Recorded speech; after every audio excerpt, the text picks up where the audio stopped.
Shalom, everyone, and welcome back. This is Shamir, and today we're going to talk about some of the materials used in the building of the Mishkan. In English, say tabernacle. I really don't like that word. I'm not the only one either that doesn't like it. It's just not suitable for me. So anyway, we'll call it the Mishkan. So we're gonna look at Shemot. Parashat Hashavua is Teruma. Although I think you guys are behind us by one parashat. In Israel, we always seem to be one ahead. So this is our parashat for this week, Parashat Teruma. We're gonna look at 25, 2 through 12. Oops. If we can get to the next slide, that'd be good. Here we are. Okay. So here we are in verse 2. So here we have Bnei Israel. And then the English, this is the ESV. People ask me often, what's the good Bible translation, but there really aren't any, you just kind of have to pick the lesser of two evils, and then learn some Hebrew. So we're gonna just use this version. So Bnei Israel, and they translate this Bnei from Ben, which is son. This is what we call a plural construct form. Because, like I said in a previous video, we don't have the word of in biblical Hebrew, so that's constructed through grammar. So with this construct form, this is how we get sons of Israel, Bnei Israel. Here they put people of Israel, but I don't really like that. I know they're trying to make it inclusive, but it's not really what it says. So we'll stick with sons of Israel instead. Teruma. I did change this, so I forgot to put their translation in parentheses. They had contribution, but it's really a donation offering is probably a better translation. So teruma, donation offering. I did think it was interesting because here they put people of Israel, but then when we have cold ish, they do translate it. Well, you have to anyway, because ish is man. So every man, cold ish. And then terumati, so my donation offering. Teruma, the same word, but we had to get rid of that hey there. And we added that tav, so we can add this kirikud, which is the first common singular. So that's how you get my or me, my contribution or donation offering. Checking to see I don't have notes that I'm going to read for this part. Okay, so let's go on to our next slide, verse 3. Here we are. So then we have the donation offering again, or contribution here. I didn't change that one. Teruma. And then we have Zahav, which is gold. Vachesiv, which is silver. And Nechoshit, which is bronze. It can also be copper.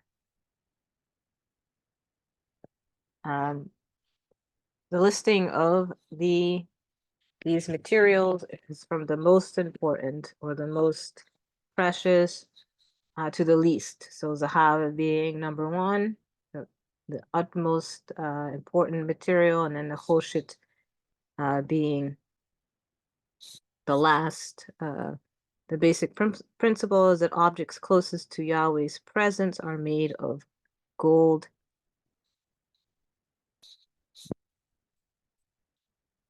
All right, so let's go to our next. We'll go to verse 4.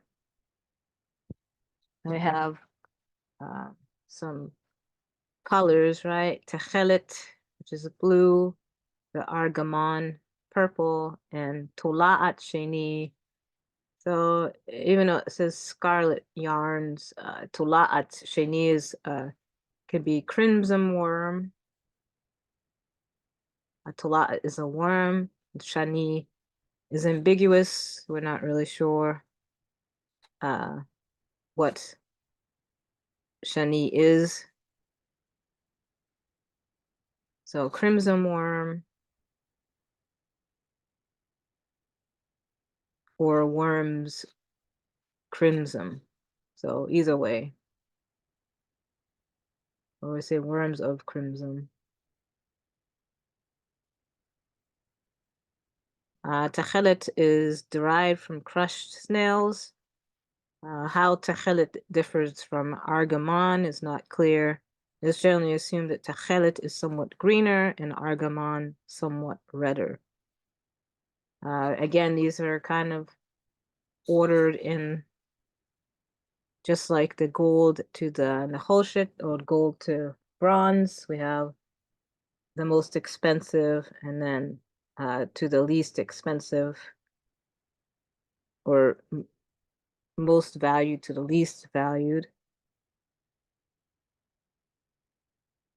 Purple was expensive because it was laborious to extract. Take about 12,000 snails to produce 1.4 grams of dye. The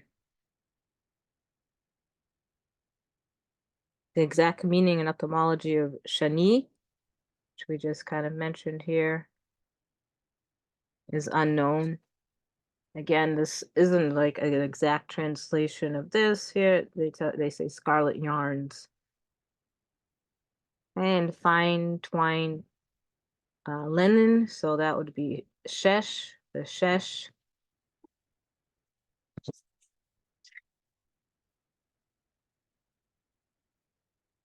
I'm lagging a little bit because I have notes that I'm also reading from, so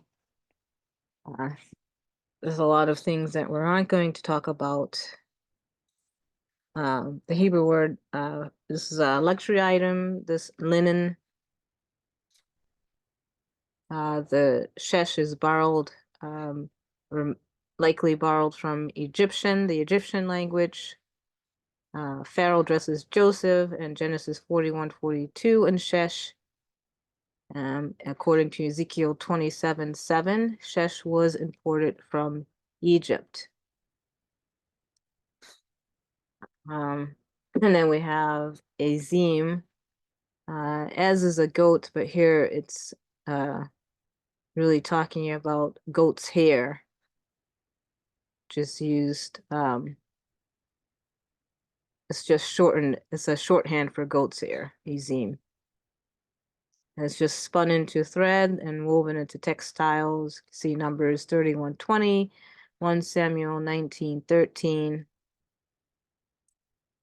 To this day, goat's hair is the most common covering for Middle Eastern tents. So azim, the azim, goat's hair. And we are on verse 5. The orot ilim me'ad damim. So here they have tanned ram skins. The orot techashim. So it's not necessarily goat skins. There's some ambiguity, so we'll have to talk about that. But Atse Shitim, so Atse is this, just like the other B'nai that we saw. Would be a plural construct form. Atse from Etz. Etz is the tree. Etz. Okay, so let's go back to the Orot Elim. So it's reddened ram skins. Me'adamim. This is actually a participle form. So it's artificial, or a pual participle, and it's an artificial reddening of the skin. So reddened, if I can say that right. Reddened ram skins. and beaded skin. So we're down here at ve'orot techashim. So this is where we have some challenges. Techashim should denote either an animal or a color. Techashim skin wraps the sacred objects in transit. It appears only in Ezekiel 16:10 as sandal leather. The most common suggestion that tachash is a bluish, blackish, or reddish color. And then it goes into a lot of some detail about that, but we won't get into that. So just know here they put goat skins, but so this is some not as big issues that we run into. There are bigger translation issues than this. I'd say shitim. Shitim is a loan word again from Egyptian. The Septuagint translates as imperishable wood, which accurately describes the acacia's resistance to rot. Okay, so then we have our words for verse 5. Okay, so move on to verse 6. Shemen la ma'or. Here is translated as lamps. Ma'or, it really isn't a noun though. So oil for illumination. Besamim leshemen hamishcha. So fragrances. The original word here was spices. Besamim or Balsam is a fragrance. In modern Hebrew, it's perfume. For the anointing oil, the shemen is the oil, hamishcha, the anointing, and for the spice incense or veliktoret hasamim. Here, the original word was fragrant, but samim here would be a spice. So I'm sure you have different translations that say different things, but we'll just kind of stick with more of a wooden translation. So ma'or, illumination, may also be understood as referring to the lamps themselves. So we have lamps there, but just for the sake of saying, the fragrances, resin of balsam trees, and then spice, incense, samim. So ketoret is the incense. The le is just a preposition on the end.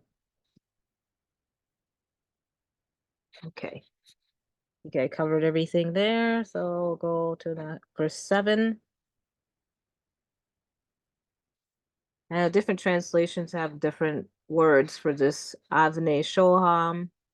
So the original was onyx. We think it's a carnelian stones. The Avnei Miluim La Ephod. So in stones for filling.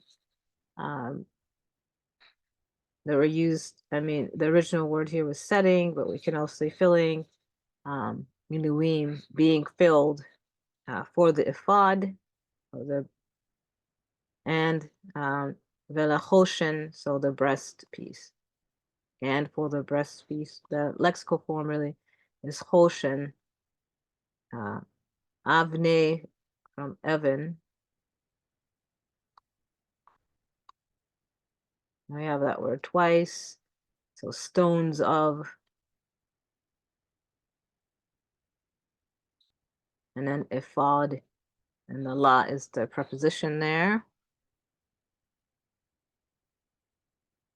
So the exotic gems are donated by the tribal leaders in Exodus 35:27. You can go there for reference.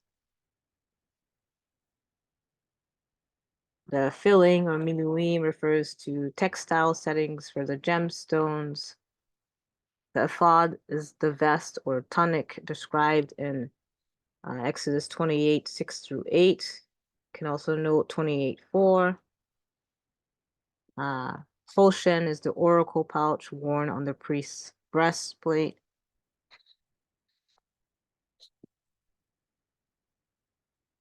So let's go to verse 8. This reading, we're actually going to see two different words. Mikdash. Here they use sanctuary. I don't really like that word. Doesn't really mean anything to me at all. Mikdash, you think of Kodesh or Kadash.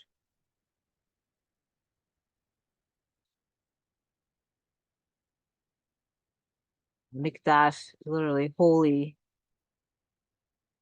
And we put place and parentheses or because it really just says holy. We say the holy place because what we're talking about, an actual place that we go into, God's holy place. So mikdash rather than sanctuary. Veshakanti betocham.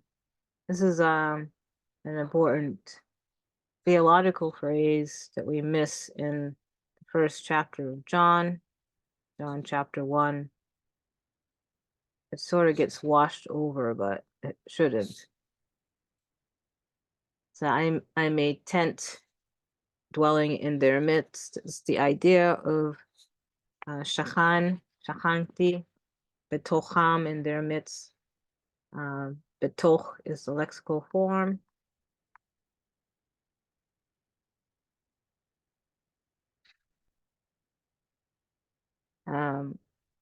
This is also referred to as tabernacle, but well, no, sorry, I'm actually looking at ahead. Let me go back here. I don't have any particular notes on that one, just the exception of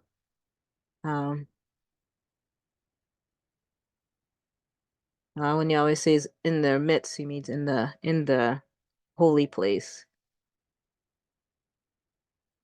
So despite his or God's unapproachable holiness, he still dwells in the midst of the camp and is imparting some of his sanctity to Israel.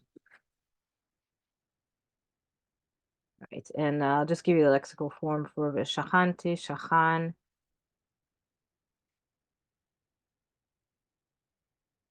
And I will dwell in their midst. Okay. We go to verse 9. We have Tavnit, which it's probably better to say model. And then, so here we have Mishkan. So if you just go back, this is kind of how we have a word play. Because you see Mishkan. I've said this before, but and Shachan is to dwell or live. And then we have the Mishkan where God's presence dwells.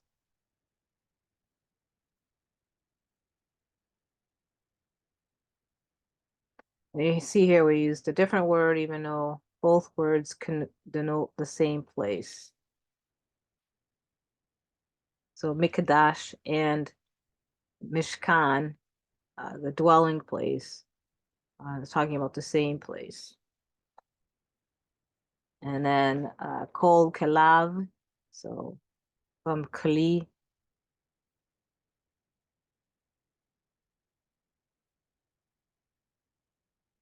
So it's implements. This talks about everything from the furnishings to the tools that are used, the bowls, the spoons, the forks, everything. The original word was furniture, but implements is a better term in my estimation, not just mine. So Moses is shown a tavnit for building the Mishkan, Here, tavnit could denote one of three things: a large-scale prototype, i.e. Yahweh's celestial tent, a small architect's model, or a set of plans. So we're not sure, like, at this point in the process, what's being shown to Moshe. And many have thought that Moses sees Yahweh's heavenly Mishkan. Have the word Mishkan, or they use tabernacle, but so in general, the root Shakan connotes transitory encampment. So if we go back to this verse, we have Shakan as opposed to the more permanent Yashav. Yashav means to live or dwell. Well, we have a comparison between those two words, Shakan and Yashav. Yashav is more permanent. Oops, I'll write it here. And Shakan is more temporary.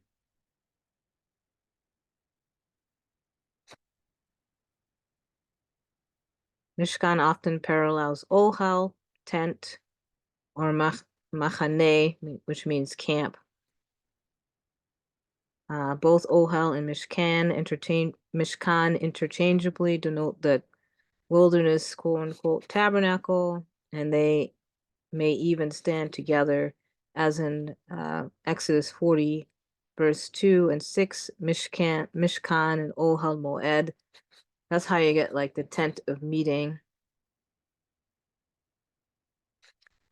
The priestly writer makes a distinction. The tabernacle is the inner curtain, or the Mishkan is the inner curtain of the wool and linen. The tent is the outer curtain of the goat's hair. Nomads and shepherds lived in encampments called Mishkanot. And you can look at number 16, 26 to 27, 24, 5, Ezekiel 24, 4, for references to that.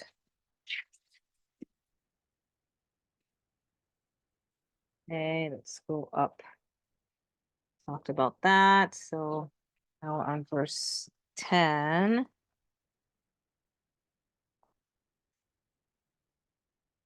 All right, so we have Aron Atse. So a chest. Aron is a small, in this case, a small chest. Ark is just not a good word to use, and English tends to use it for not for Moshe's reed basket, but for the ark that Noah built, to call it an ark, but in Hebrew it's a teva, or a floating vessel. And then here, Aron Atse Shitim, so a chest of acacia wood. So ark is just not loving that word. Amatayim, so that's Amma is the lexical form. Oh, it's right here, actually.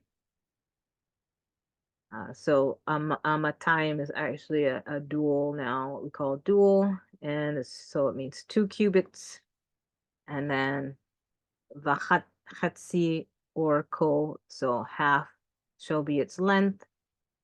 Ve'ama vachatzi rochbo, a cubit, and a half its breadth. Well, those are just measurements. Ama, orech is the lexical form, and rochav or rochbo.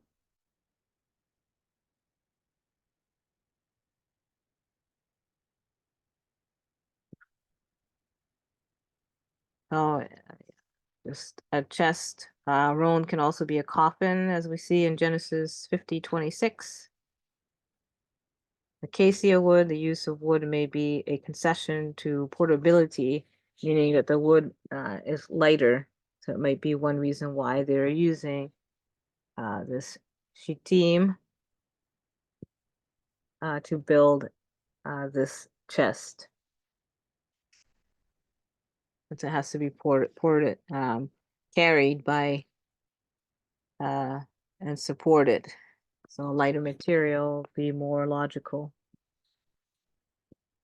Okay, so let's go to verse 11. I think we've covered as much as we can here. We just have a couple of words. Zahav is gold, and tahor is pure. So pure gold.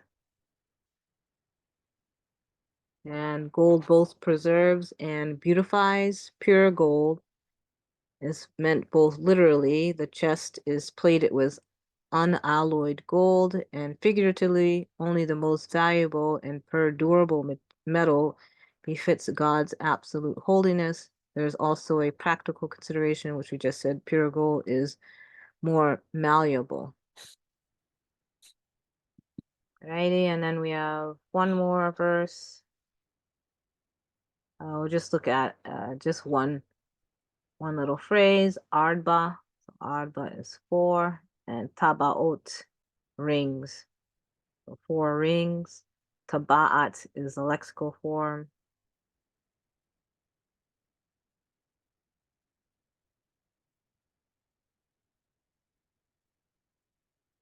Okay, and that's it. So hopefully you find that helpful and learn a few Hebrew words and can look it up too and make notes in your own Bible. If you're interested in more on learning Hebrew or taking a course, can check out one of these links, a Linktree, or the Adobe site has all the information for courses, and it will also be up on my YouTube. So that is it, guys. Shabbat Shalom. May it be peaceful and restful. And until next time, bye-bye.